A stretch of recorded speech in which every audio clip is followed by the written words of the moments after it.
selamat datang dalam Serba-Serbi Tradisi Asli Nusantara. Hari ini kita belajar di rumah saja untuk menghindari penyebaran COVID-19. Ayo siapkan alat tulismu untuk menjawab pertanyaan mengenai tradisi kain tenun sengkang. Nanti kerjakan tugas ini dengan bimbingan guru atau orang tuamu. Sekarang mari kita simak tradisi kain tenun sengkang selengkapnya.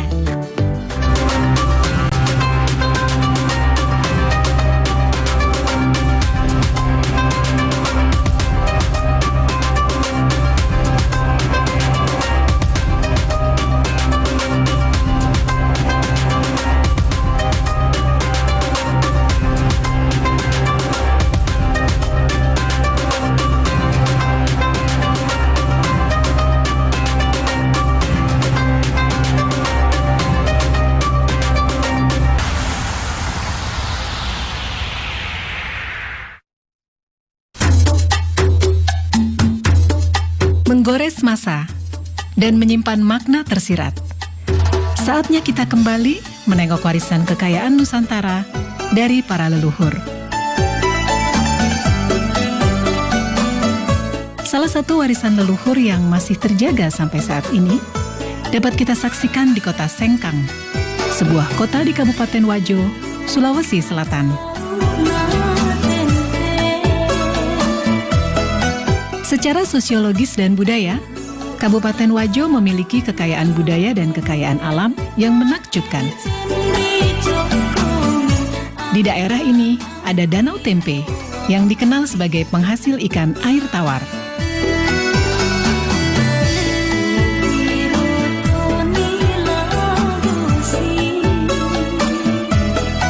Danau Tempe terbentang laksana cermin raksasa di sisi barat kota Sengkang. Danau ini memiliki pesona alam yang elok dan unik. Perkampungan nelayan tradisional bernuansa Bugis berjajar sepanjang tepian danau. Berjarak 2 km arah timur kota Sengkang, dekat Danau Lampulung, terdapat kampung adat Attakae. Di sana terdapat bangunan duplikat rumah adat Wajo. Salah satu di antaranya yang terbesar adalah Seo Raja atau Istana Raja Latenri Bali.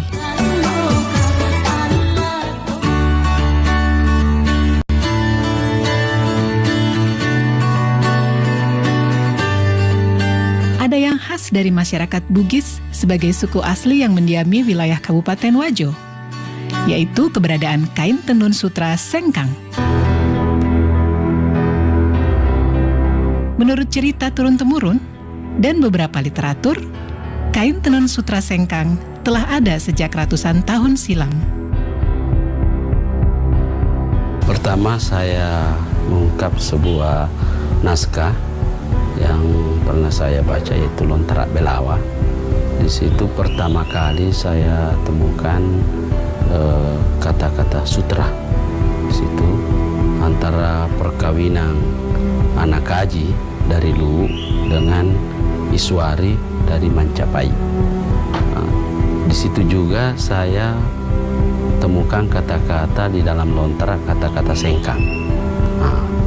Lalu ini putri dari Mancapai dengan perkawinannya dengan anak Kaji dari Luwu, maka diberikan kekuasaan di 4 daerah, yaitu Tempe, Singkang, Tampangi, dan Wage. Disitulah awalnya kita mengenal, sudah mulai kenal nama sutra. Tenun ini sudah ada sejak abad ke-14 di Kabupaten Wajo ini. Namun pada saat itu terbatas pada pembuatan untuk pemakaian sendiri, bukan untuk komoditi dagangan. Misalnya seseorang ingin melakukan hajatan pernikahan, terutama pada acara-acara pernikahan, itu biasanya anak-anak perempuan itu diminta atau disuruh oleh orang tuanya untuk menenun sarung. Apakah untuk dipakai dia sendiri ataukah untuk orang tuanya. Itu sehingga belum terjadi di masyarakat sebagai suatu komoditi dagangan, tetapi hanya untuk pemakaian sendiri. Sejarah tentang tenun sutra sengkang tidak dapat dipisahkan dari peran perempuan Bugis dalam keluarga. Orang tua suku Bugis di zaman dulu menjadikan tenun sutra sebagai salah satu cara dalam mendidik anak perempuan mereka.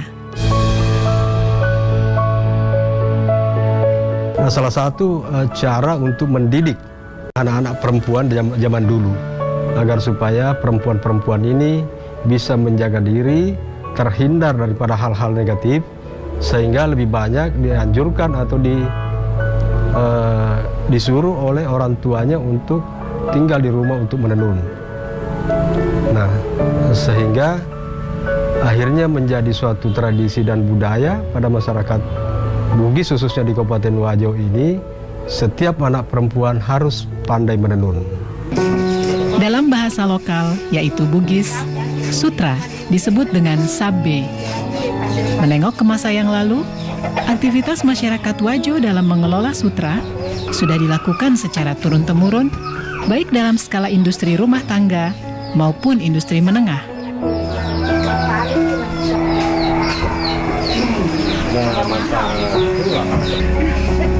Proses pembuatan kain sutra membutuhkan waktu yang cukup lama dan melibatkan sedikitnya 15 orang dalam satu kali tahapan pembuatan kain.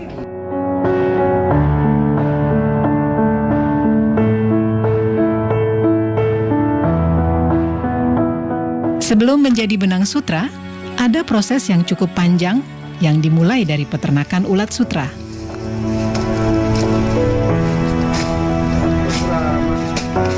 Proses ini mulai dari pemeliharaan ulat sutra, proses menjadi kokon, hingga akhirnya menjadi benang sutra yang siap ditenun menjadi sehelai kain. Kita dapat telur dari Verfutani sesuai dengan pesanan. Contoh ini tempat telurnya dan menetas, misalnya penetasan tanggal 1. Ini menetas baru 3 hari makan, dikasih makan dengan daun murbei. Ada memang khusus daun murbei itu. Baru 3 hari makan, baru ada instar pertama. Artinya tidur. Instar pertama itu 2 kali 24 jam. Ulatnya tidur itu tidak makan. Baru setelah instar pertama makan lagi selama 2 hari. Masuk instar 2. Begitu seterusnya sampai instar 4. Ini sudah masuk instar 5. Artinya ini masuk untuk proses pengokonan. Tinggal 3 hari proses pengokonan. Dia akan membungkus dirinya jadi kepompong. Itu seratnya, dia mengeluarkan air liur dari mulutnya. Bikin bundaran untuk membungkus dirinya. Dan bundaran itulah disebut kokon, dan itulah yang menjadi sutra.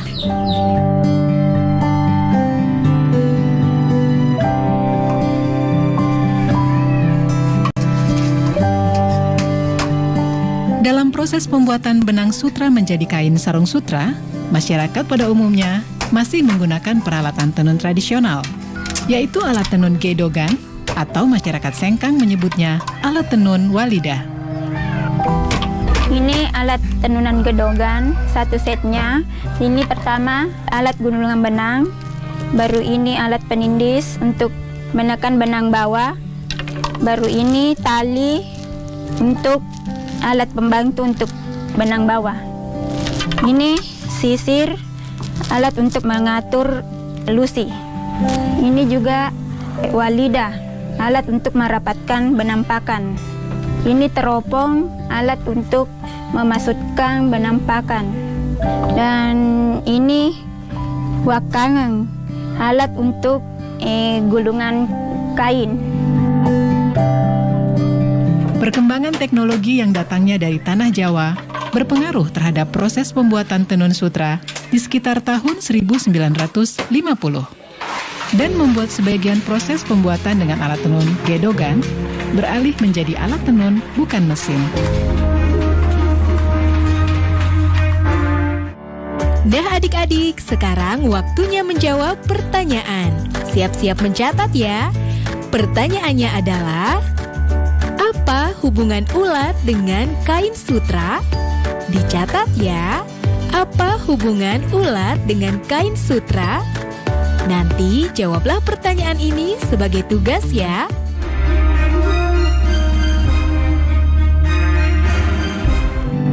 Keberadaan kain tenun sutra sengkang tidak dapat dipisahkan dari kehidupan sehari-hari masyarakat Wajo. Bahkan di tahun 70-an, tenun sutra seolah mempunyai keistimewaan tersendiri saat hari raya tiba. Tidak hanya itu, sutra sengkang mempunyai nilai simbolik yang sangat tinggi dalam menerjemahkan hubungan suami istri dalam kehidupan masyarakat Wajo. Tahun 70-an saya masih dengar semua orang kalau lebaran pasti pakai sarung sutra. Kalau hari lebaran itu bunyinya sarung sutra. Kalau di masjid orang berdiri untuk salat, semua pasti terbunyi kedengaran sebagai kain sutra. Dan saat itu juga orang pada pakai sutra sebagai pakaian salat Idul Fitri. Lalu yang kedua yang saya lihat, orang Wajo itu biar sebagai ibu rumah tangga, dia memenuhi kebutuhan suaminya, memasak, memelihara anak. Juga dia masih melakukan aktivitas itu dan tidak ada yang terabaikan, semua jadi. Kain tenun sutra sengkang mempunyai ciri khas yang membedakannya dengan tenun sutra dari daerah lain, yaitu warna yang terang dan mencolok. Warna kain tenun ini pun menjadi makna tertentu dan penanda tersendiri dalam kehidupan masyarakat Wajo. Kalau berbicara masalah warna, memang ada peruntukan tertentu bagi pemakaian warna itu. Misalnya saja seorang gadis itu biasanya memakai sarung baloreni, kotak-kotak kecil dan halus, dan terdiri dari warna tua muda. Pada umumnya memakai warna pink terang dengan pink muda, ataukah hijau daun dengan hijau muda, dan seterusnya. Berbeda kalau perempuan itu sudah berkeluarga, itu juga memiliki ciri warna tertentu. Ataupun laki-laki yang masih lajang, belum menikah. Nah, sehingga pemanfaatan sarung itu pada zaman-zaman yang lampau, pada umumnya keluarga-keluarga jika menghadiri undangan membawa serta keluarga-keluarganya. Jika satu keluarga memiliki anak laki-laki, itu dibawa serta dalam suatu acara pesta pernikahan. Dan dipakaikanlah sarung yang menandakan bahwa si anak ini masih bujang. Di keluarga lainnya juga mungkin membawa anak gadisnya yang juga memakai sarung yang menandakan bahwa dia masih masih gadis. Ya, sehingga kadang-kadang terjadi perjodohan setelah acara itu, karena pada saat berkumpul orang-orang sudah bisa melihat, oh si keluarga ini memiliki anak laki-laki yang masih bujang, keluarga ini masih memiliki anak yang masih gadis. Jadi ada warna khusus untuk kalangan bangsawan, warna hijau karatong. Kalau di sini kan hijau datu, itu dikhususkan untuk kalangan bangsawan. Ada warna kuning, ada warna merah, ada warna ungu. Itu ada tempat-tempatnya bahwa kalau warna ini, kalangan ini yang bisa, umur sekian yang bisa pakai. Itu dulu, tapi sebagian sekarang masih daerah di Tanah Bugis masih pertahankan itu. Sebagian juga tidak pertahankan lagi. Selain warna, motif khas kain tenun sutra sengkang juga menjadi ciri khas yang telah ada sejak ratusan tahun silam. Meski seiring berjalannya waktu, motif-motif ini mengalami modifikasi. Sebenarnya motif-motif yang tercipta itu tidak terlepas daripada karakter orang Bugis Wajo itu yang berada dalam pemerintahan yang demokratis, walaupun pemerintahan itu kerajaan. itu yang tercipta di masyarakat karena begitu leluasanya, begitu bebasnya orang mencipta, sehingga tidak ada batasan bagi mereka seniman-seniman perajin tenun ini untuk mendapatkan inspirasi yang lebih luas lagi, yang kemudian diimplementasikan ataukah dibuat dalam bentuk motif pada tenunan itu.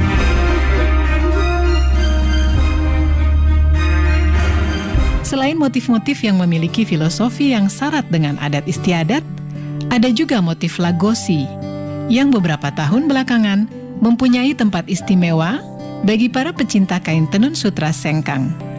Motif lagosi diibaratkan sebagai perlambang cinta dan harga diri seorang perempuan Bugis. Motif lagosi itu terjadi sekitar tahun 1930. Ketika itu secara besar-besaran masyarakat Wajo, kaum lelakinya itu banyak yang merantau, seperti misalnya ke Malaysia, ke Sumatera, di Kalimantan, dan daerah-daerah lainnya. Nah, sehingga perempuan-perempuan yang ditinggal oleh suami untuk menjaga diri, itu melakukan aktivitasnya kebanyakan di rumah dengan menenun. Dari situlah kemudian muncul inspirasi, kerinduan mereka akan kembalinya sang suami, maka ditenunlah motif-motif lagosi itu yang berbentuk setangkai kembang. Itu perlambang cinta yang terus dijaga, sekalipun bertahun-tahun ditinggal oleh suami. Menjaga kesucian, menjaga harga diri seorang perempuan, saya kira di seluruh Indonesia adalah harga mati juga.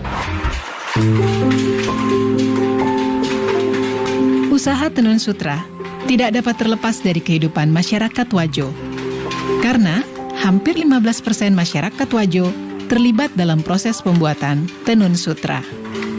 Tantangan yang dihadapi adalah menurunnya produksi benang sutra, baik dari segi kuantitas maupun kualitas. 10 tahun yang lalu itu kan produk benang sutra lokal melimpah. Sampai Wajo bisa produksi kain itu 2 juta meter per tahun. Itu cerita 10 tahun yang lalu. Nah, sampai awal 2010 kemarin, produk benang sutra lokal menurun.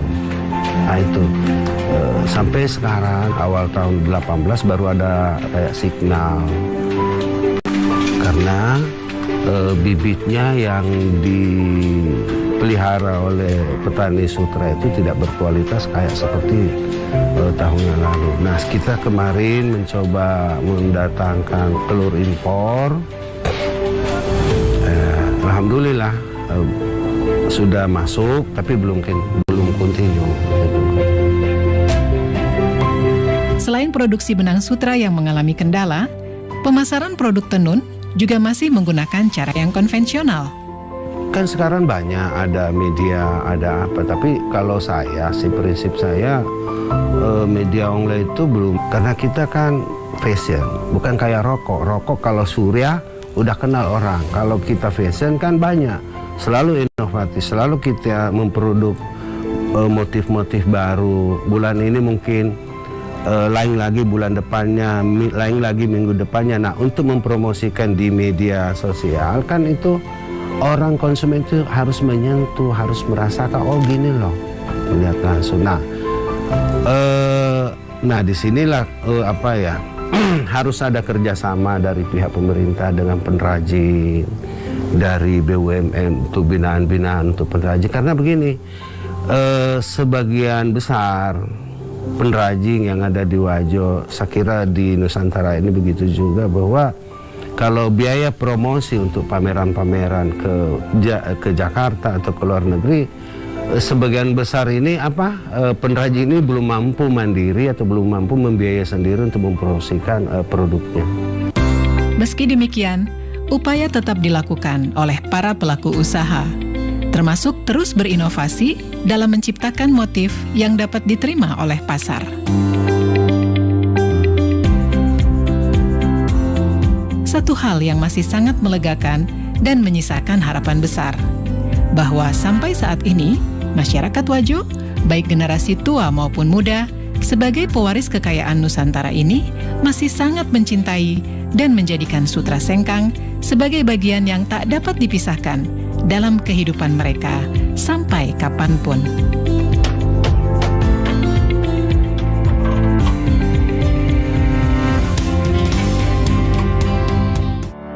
Nah adik-adik, sekarang waktunya menjawab pertanyaan.